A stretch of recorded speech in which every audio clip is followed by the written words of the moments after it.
करोड रुपये द्यायला लावावेत आपण साहेब, कारण तो सगळीकडे काम करून कमवतोय आणि अजून बऱ्याचशा कमाई त्याच्यासाठी नियोजन केलेले आहेत ठेक्यांचे.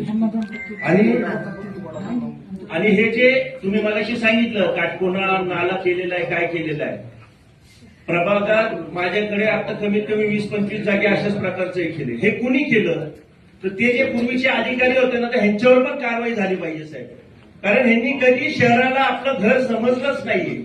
त्यांनी फक्त त्यांचं कुटुंब येणारा मलिदा घरापुरतं करायचा आणि तेवढंच बघितलेलं. जर हे शहराला घर समजले असते तर त्यांनी चांगल्या प्रकारचं काम केलं असतं. 90, 95, 96, 97 काळात चांगले अधिकारी होते. हे आता जे फुकटमध्ये प्रमोशन घेऊन बसलेले आहेत ना, हे सगळं चुकीची कामं करतात. तर माझी आपल्याला विनंती आहे साहेब की ह्यांना तुम्ही सक्त ताकद द्याल आणि त्यानुसार त्यांच्यावरती कारवाई पण कराल आणि त्यांना एका रूपरेषेमध्ये शहराच्या विकासाच्या दृष्टिकोनातून काम करायला सांगा, कारण शहराचा विकास पण झाला पाहिजे, परंतु हा होत असताना नैसर्गिक हानी नाही झाली पाहिजे. असा UDCPR आलेला आहे. आपण सर्व मोठ्या बिल्डिंगींना 4-4 मजली बेसमेंट खाली खोदायला परवानगी देतो. त्याच्यामुळे काय होतंय, पाण्याची पातळी कमी होत चाललेली आणि हे पावसाळ्यामध्ये जे त्यांनी पंप लावले पाहिजेत ते लावले जात नाहीत. त्यामुळे बेसमेंट 4-4 मजली भरलेले आहेत आणि याचा त्रास कुणाला झाला? सर्वसामान्य नागरिकांना झाला. तिथले जे सन्माननीय नगरसेवक होते, महापौर होते, ह्यांना तिथं जाऊन उभं राहायला लागलं आणि प्रशासकीय अधिकारी आपले एसीत बसून फक्त सूचना देत होत्या आणि आपला आरोग्य विभाग जो आहे त्याच्या खालच्या कनिष्ठ दर्जाचा कर्मचारी तिथं काम करत होता अहोरात्र.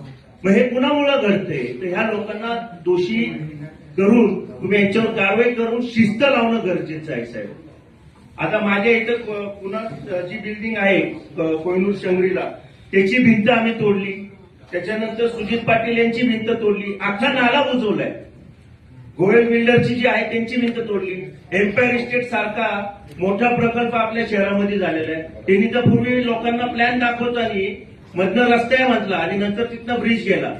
त्या लोकांनी आता घरे घेतली होती म्हणून राहायची व्यवस्था झाली त्यांची, विनाकारांची तर राहायला लागलं. तर ह्याला सर्व जे दोषी आहेत या अधिकाऱ्यांवरती कारवाई निश्चित झाली पाहिजे. आणि हे जे नाले जेवढे पण बदल केलेले आहेत, त्यानंतर आपली नदी झाली, नदीमध्ये पण एवढा भराव टाकलाय आणि तिथं छोटे मंगल कार्यालय, छोटे अकॅडमी, त्याच्यानंतर आता हा नवीन एक पॅटर्न आले ते बांधकाम नको करायला अनधिकृत म्हणून ह्याचं आपलं लोखंडाचे स्टीलचे हे उभे करून जाळ्या मारून तिथं क्लब झाले. पण तो जो भराव करताय त्याच्यामुळे पाणी सगळं आडलं जाते.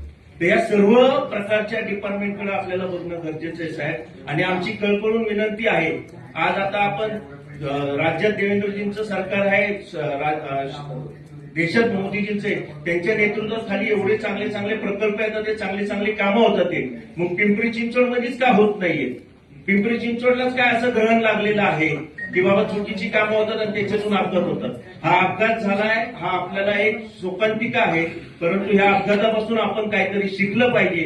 आणि ह्या भ्रष्ट अधिकाऱ्यांनी त्यांचे जावई, नातेवाईक, मित्रमंडळी यांच्या नावावरती ज्या कन्सल्टंट कंपन्या वगैरे करून ठेवलेल्या आहेत आणि त्यांनाच ती कामं दिली जातात आणि मग हे असे चुकीचे विषय होतात. तर ह्याला कुठंतरी आळा बसला पाहिजे आणि ह्या अधिकाऱ्यांवरती कारवाई होणं पाहिजे. तरच ही खऱ्या अर्थाने त्या कुटुंबांना आणि हे जे 9 निष्पाप जे गेले बळी त्यांना आपली श्रद्धांजली करेल. नाही तर आलंय रे, सुरुवातही बोलल्या, निखिलजी बोलले, शिथिल बोलले, सगळे बोलले आणि हाय अशीच ही फक्त कागदावरती जर राहिलं तर काही उपयोग नाही आहे. तर माझी महापौर आपणास विनंती आहे, आपण आयुक्तांना सक्त आदेश द्या की हे जे 2 दोषींवर कारवाई झालेली आहे ती तर योग्यच आहे, पण इतरही जे अधिकारी अशा प्रकारचं जे वागतात, ते चुकीचं काम करतात, त्यांच्यावरती कारवाई करा. अन्यथा हे नाला आणि नदी जे बुजवून लोकांनी जर काय मलिदा गोळा केलेला आहे ते येणाऱ्या काळात मी जनतेला घेऊन ह्याच्यासाठी आंदोलन करत, कारण हे आता सगळं शोधणं गरजेचं आहे. खातो पितो जातो आणि भोगायला दुसऱ्याला लागतं. त्यामुळे जेव्हाची तेव्हा कारवाई करावी अशी मी विनंती करतो आणि मी माझं संपवतो. जय हिंद.